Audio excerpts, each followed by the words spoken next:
Nestled within the vast continent of North America, in the United States, lies a treasure of profound natural beauty. This is California's Sierra Nevada mountain range, a formidable spine of granite running for hundreds of miles. Here, in this elevated kingdom of rock and sky, we find Yosemite National Park. It is a place where the forces of nature have sculpted a landscape of such dramatic and breathtaking scale that it seems almost otherworldly. The park is flanked by other significant natural features: Ansel Adams Wilderness to its southeast, the Hoover Wilderness to its northeast, creating a contiguous expanse of protected land that serves as a vital corridor for wildlife and a sanctuary for the human spirit seeking solace in the wild. The journey to this remarkable valley takes one through the rolling foothills of California, a landscape that gradually transforms as elevation is gained. The gentle slopes give way to steeper, more rugged terrain. The vegetation shifts from oak woodlands to dense coniferous forests. It is a slow, deliberate ascent into another world entirely. This gradual approach only heightens the sense of arrival, the moment when the trees part and the sheer monumental cliffs of Yosemite Valley first come into view.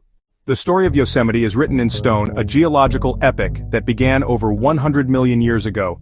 Deep beneath the Earth's surface, molten rock magma slowly cooled and crystallized, forming the immense block of granite of the Sierra Nevada. Tectonic forces pushed this granite batholith upward, creating a towering mountain range.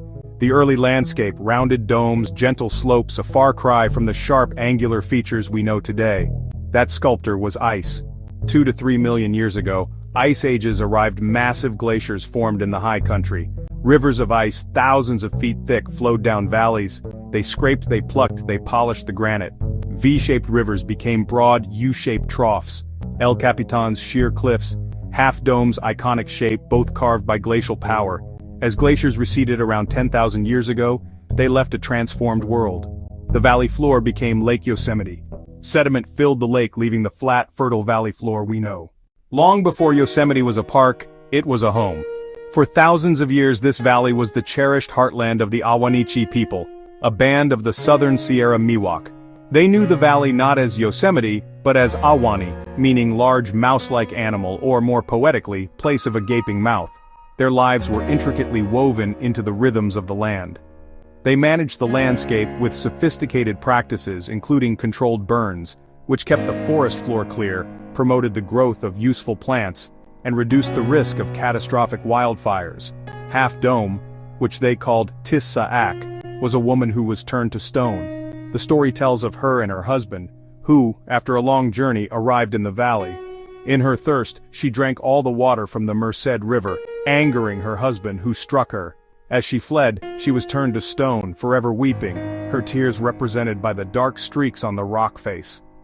The arrival of European Americans in the mid-19th century, during the California Gold Rush, brought violent conflict and profound disruption to the Ahwahneechee. Yosemite is a living, breathing ecosystem, a complex web of life that thrives across its varied elevations. The park is home to an impressive array of wildlife with over 400 species of vertebrates, mammals, birds, reptiles, amphibians. On the valley floor and in the lower montane forests, one might encounter mule deer grazing peacefully in a meadow, or the mischievous antics of a Douglas squirrel. More elusive but ever present are the park's larger predators. The American black bear is perhaps the most iconic resident, a powerful and intelligent animal that has adapted to life in close proximity to humans, requiring careful management to ensure the safety of both bears and visitors. Perhaps the most awe-inspiring inhabitants of Yosemite are not animals, but trees. The park protects 3 groves of giant sequoias, the most massive living things on Earth. Mariposa Grove, Tuolumne Grove, Merced Grove. Some of these trees have been standing for over 3,000 years, silent witnesses to countless seasons of fire, snow and sun. The interconnectedness of these ecosystems is a delicate dance of survival. It is a complex and fragile balance, one that has been perfected over millennia, and one that requires our utmost care and respect to preserve for the future. The movement to protect Yosemite was one of the cornerstones of the modern conservation movement. Alarmed by the encroachment of commercial interests, early advocates like John Muir championed the idea that such magnificent landscapes should be preserved for all people for all time. Their efforts led President Abraham Lincoln to sign the Yosemite Grant in 1864.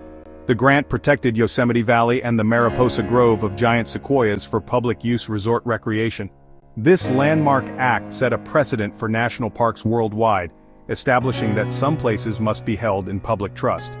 For a time, California managed the valley while the federal government managed the larger park. In 1906, the entire area was unified under federal protection.